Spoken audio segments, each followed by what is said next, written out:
So this is all from the colonial side. So there are several things we saw throughout the course about how Indians reacted. So especially some kind of resistances. So it's not like they always resisted Western medicine, but there are aspects of it that, for instance, the resistance to invasiveness, they felt clearly that Western medicine or the colonial state in the name of medicine was intruding too much into their daily lives, and especially there was objection to practices like the passing of bodily fluids as it happened in the case of the arm-to-arm vaccination. And then there was concern about the new kinds of modern hospitals, modern wards which didn't have any regard for caste considerations, maintenance of the division, segregation between castes, giving same kind of food, same kind of room, and the same under the same roof. So of course, so some of it had some effect. So within the emerging Western medicinal system, so these things are also accommodated with the caste wards and separate Brahmins, cooks for cooking for Brahmins and all those things. Based on these kinds of reactions. Then, of course, there was understandable resistance to the trespassing of religious freedoms when pilgrimage was impeded or banned, or bathing freely in the rivers or any public places. So those kinds of things were banned or restricted. And also the treatment of women folk, for instance, women even being dragged and taken from their houses for isolation, as for instance during the plague epidemic as part of the anti-plague measures. But as I said, it's not that they were very everyone was very antagonistic to Western medicine. So wherever it was available, so as we keep saying from the beginning that even till the end of the colonial period, the reach of Western medicine was quite limited, but wherever it was available, to whoever it was available who could afford. So Indians, as recipients, they took, and they not only took, they also gave as donors. So there's a lot of philanthropy, and as we saw, the British also wanted to promote that spirit of associational volunteerism for their own reasons, but Indians also very much rode on the path of volunteerism, and which was manifested by individual efforts, social movements, and organizations specially started for medical measures. Then we also saw the role of the princely states. Of course, in this course, we didn't talk too much about particular cases of princely states, but on and off, we had references to how princely states also warmly opened up. They also, in their own territories, set up modern institutions, medical institutions, even as on the sidelines, they were also promoting indigenous medicine. So, for instance, the Nizam of Hyderabad continued to patronize the Islamic systems of medicine, just as the state of Travancore, again in the south, was particularly patronizing Ayurvedic system. So there was that openness to using Western ideas, systems, and practices. So there was that cultural pride, especially in the slighting of the national and cultural honor through colonialism. There was, of course, bound to be that special sense of national pride, a sense of belonging, that cultural pride. But in spite of that, so they were open to syncretism, using or borrowing the best. So what are the enduring legacies from all of this? So whatever happened, so there are problems on the colonial side, there are problems on the Indian side, so lots of cultural trespassing and injustice being done, or feelings of injustice and marginalization. But all said and done, there are certain things which are there to stay with us, and they continue. So one is the tradition of medical education. So the as I said, it's no longer now limited to the government sector alone. So even the private sector has taken to it in a big way, and particularly, so we are talking here about Western biomedicine-based medical colleges, but also that influence, that kind of institutional setup has very much influenced the indigenous systems also. So carrying from the trends that started in the colonial period. So there are in fact good standard medical institutions with regard to indigenous systems as well. So medicine as a profession, so as opposed to more home-based Vaidyas or Hakims or folk healers. So now we have standard profession.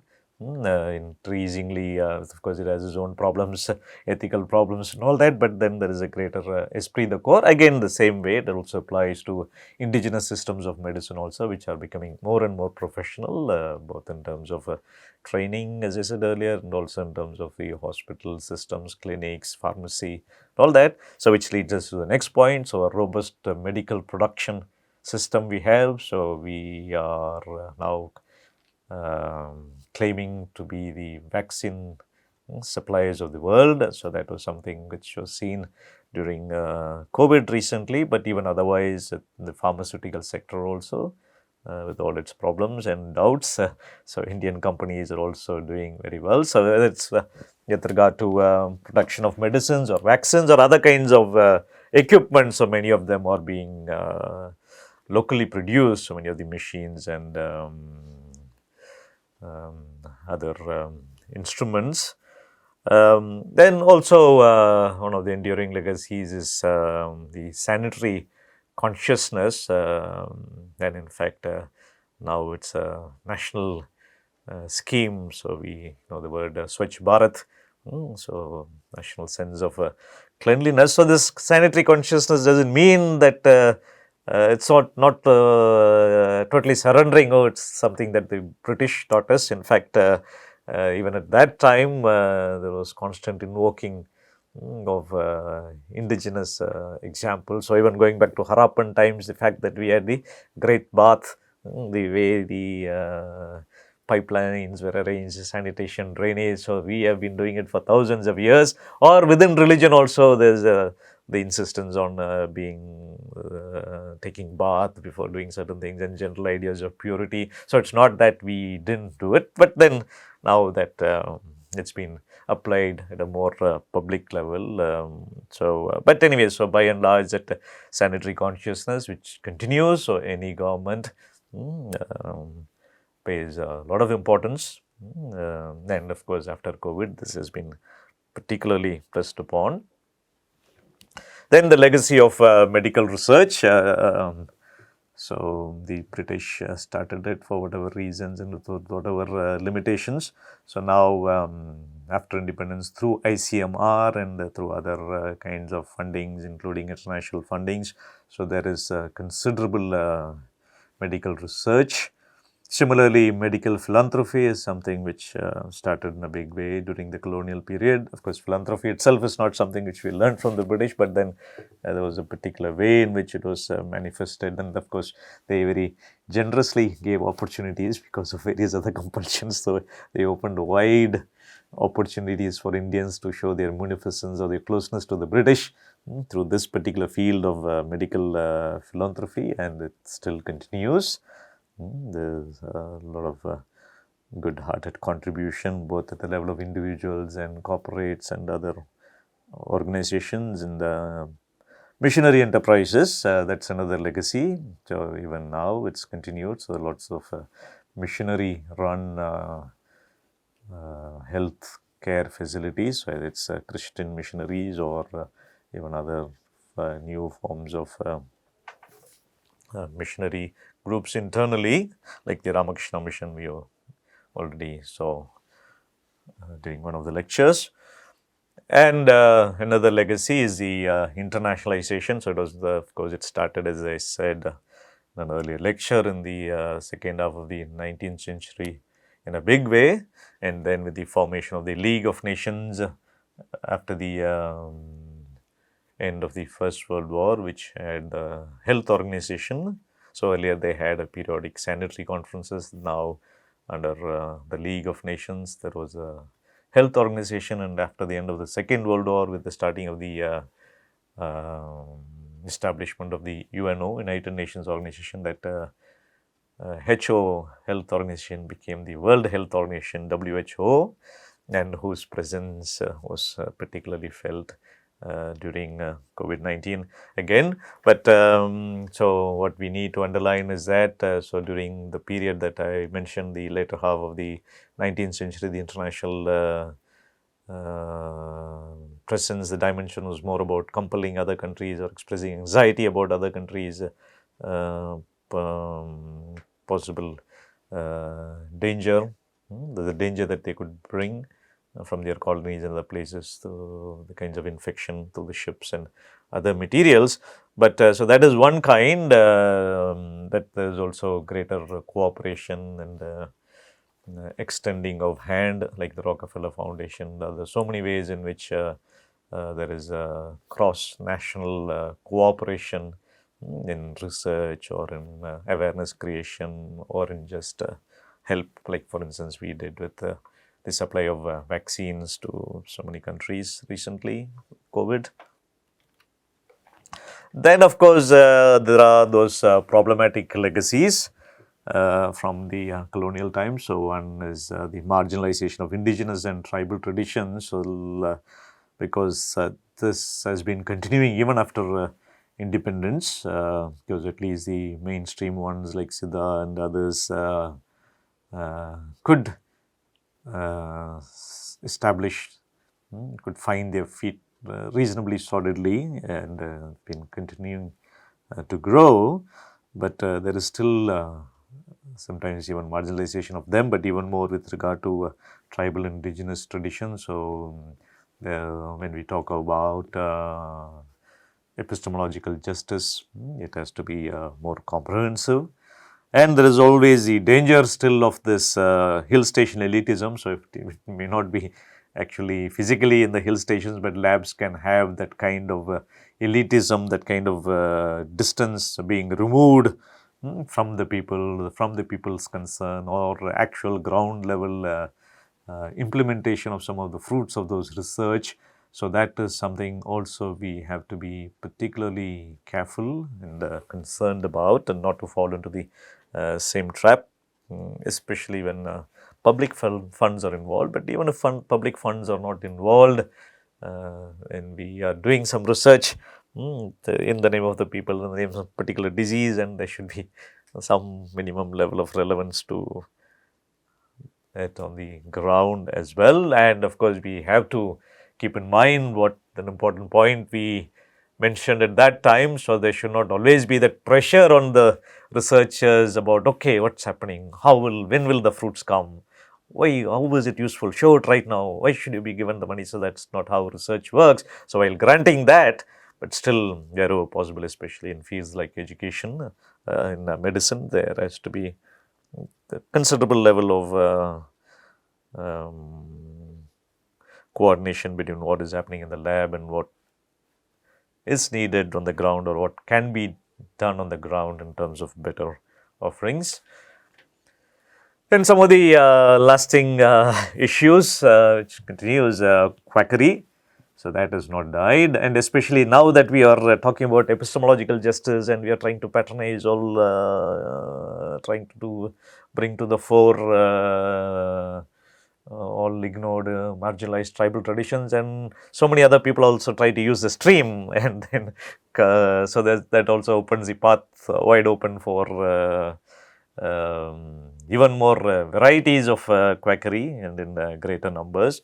And like that, even to this day, there is this challenge of the last mile delivery. In fact, quacks also survive because the hand of the state is not able to reach, and people are just ready to go, whoever is just available there. So these 2 points are actually interrelated.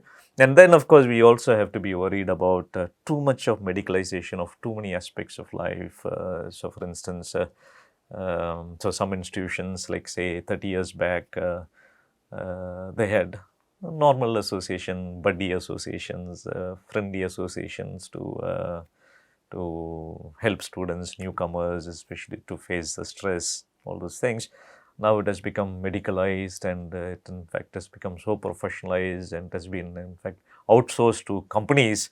So who come and set up their office here, and students have to fix appointments. So formal. So actually things should be the other way around. So wherever possible, things which have become too medicalized and too much under the gaze of the state and the doctors, so wherever possible it should be, or at least more should not be added. And then one final problem is the crass, naked commercialization of